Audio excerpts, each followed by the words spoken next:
લાડો, જેનું ચિદગંધ જેને કહેવામાં આવે છે, એમાંથી કઈ ઓછું થાય જ નહીં.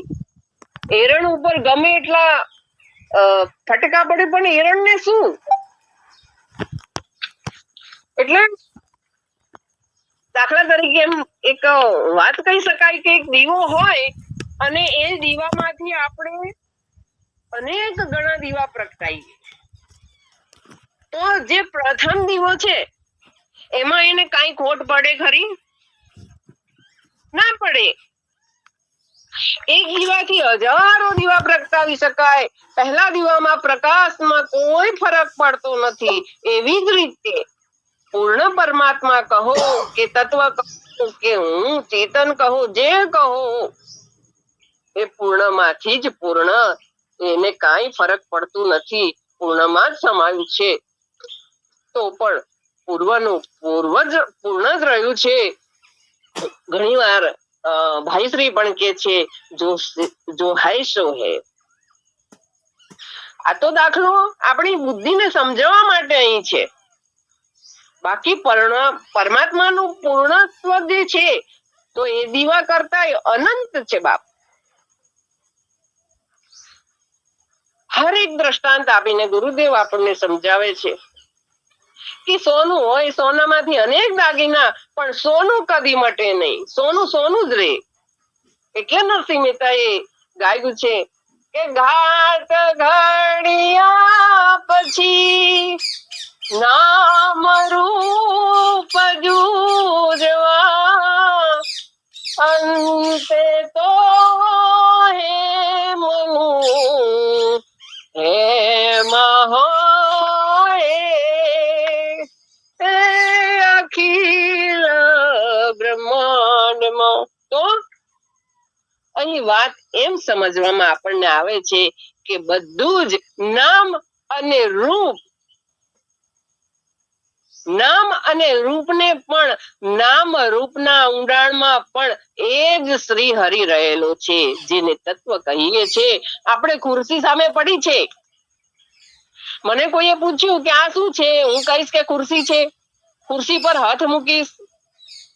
હવે હાથ તો આંગળી, જે આપણા હાથ કે આંગળી જે ખુરશી ઉપર મૂકી તો ઈ તો નામ છે, ખુરશી રાખ્યું છે એનું નામ. અને એના આકારથી આપણે જોઈએ, જેના એના રૂપથી જોઈએ તો એ ખુરશી છે રૂપથી. બાકી એના ઊંડાણની અંદર લાકડું છે. તો લાકડાની તો અનેક વસ્તુઓ ત્યાં પડી છે, પણ ખુરશી ક્યાં છે? તો એના રૂપ ઉપરથી જણાય છે, એના આકાર ઉપરથી જણાય છે કે આ ખુરશી છે. એટલે એક તત્વમાંથી સારી સૃષ્ટિ જણાય છે બાપ. આવું સમજવા માટે કેવું પડે છે. બાકી તો ના કુછ હે ના કુછ હુઆ ના કુછ હોવનહાર. ઘણી વાર ગુરુ આવા કેટલાય ઉદાહરણો આપી આપણને સમજાવે છે. અત્યારે હું બહાર ગામ ગઈ છું, મેવું થી કોઈ ગામ ગઈ તો મારામાં કઈ રતી મારે ફરક પડ્યો નહીં. કેમ કે હું તો જ્યાં ત્યાં હતી તોય હતી, અહીંયા છું તોય છું. મેવું થી બીજા ગામ ગઈ, આથી તો દેશ અને કાળ કપાયો, મારામાં કોઈ કપાત નથી થયો. સમજવા માટે આ વાત છે. તો પૂર્ણ પરમાત્મા દેશ અને કાળથી એ પર છે ભાઈ, હે ને? એટલે ગીતામાં કહે છે કે ન જાયતે મ્રિયતે વા કદાચિ નાયમ ભૂત્વા ભવિતા વા ન ભૂયઃ જો નિત્ય શાશ્વતો યમ પુરાણો ન હન્યતે હન્યમાને શરીર. તો આ પરમાત્મા પૂર્ણ છે. ઈ કોઈના હણિયાથી હણાતોય નથી. ઈ આ કાળમાં છે, ભવિષ્યમાં છે, હતો કે નથી એવું નથી, કારણ કે શાશ્વત છે, આદિ છે, જેનો અંત નથી, એવો અનાદિ, જે કોઈના હણવાથી હણાતોય નથી, એવો ચૈતન્ય હું છું. દર્શન શાસ્ત્ર આપણને સમજાવે છે કે શરીર બદલાય, મન બદલાય, વિચારો બદલાય, ભાવનાઓ બદલાય, બધું બદલાય, પણ એને જાણનારો ચૈતન્ય કદી બદલાતો નથી. એક વખત એક દાદા હતા, તે અરીસા સામે ઉભા હતા, પોતાનો ચહેરો જોતા હતા. રૂમમાંથી છોકરું દોડતું દોડતું એનું પૌત્ર આવ્યું. એને થયું આ દાદા અરીસામાં શું જોવે છે? પૌત્રે આવીને પૂછ્યું, દાદા શું જોવો છો આ અરીસાની અંદર? દાદા કે છે, બેટા આજે મને એમ થયું કે લાવ ને આ બધાને આખો દિવસ હું અરીસામાં આમાં ઉભા રહીને આમ તેમ પટિયા પાડતા જોઉં છું, એ શું જોતા હશે? વળી એમાં શું એ જોઈને કઈ કલાકો સુધી આઘાઈ થતા નથી. એટલે મને એમ થયું કે લાવ ને હું જોઉં. દાદાએ કીધું, અને હું તો કેવો થઈ ગયો છું અરીસામાં જોઈને, કે છે ચિંટુ ચિંટુ હું તો આવો હતો નહીં પેલા.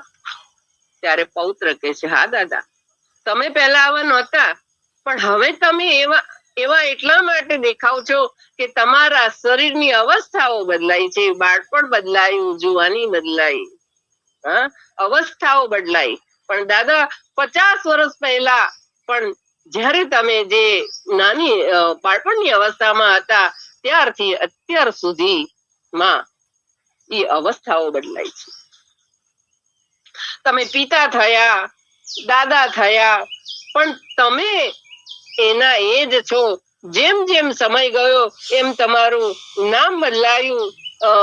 મતલબ પિતા હતા, પછી પેલા બાળક હતા, પછી પિતા થયા, પછી દાદા થયા. તમે તો એના એ જ છો. એટલે દાદા કે છે, હા બેટા, આજે તે મને સમજાવી દીધું. મને સમજાઈ ગયું કે હું દાદા અત્યારે તો છું જ, પણ જે મૂળમાં જે છે એ હું જ છું, ચૈતન્ય છું. દાદા એ બાળકને ઉચકી લીધો અને પૂર્ણ થવા માટે કોઈ અહીંયા શું છે, પૂર્ણ થવા માટે કોઈ ક્રિયા કરવાની જરૂર નથી. છીએ જ અને રહીશું. બાકી કહેવાય છે સૂર્ય ઉગે ત્યારે આખી સૃષ્ટિનો પ્રકાશ થાય, પણ જ્યારે સદગુરુનો જ્ઞાન પ્રકાશ, જ્યારે જીવ ઉપર જ્ઞાનનો પ્રકાશ પડે ત્યારે જીવને પોતાનું સાચે સાચું સ્વરૂપ જણાઈ જાય છે. આટલું કહી મારી વાણીને વિરામ આપીશ. સદગુરુ દેવની જય.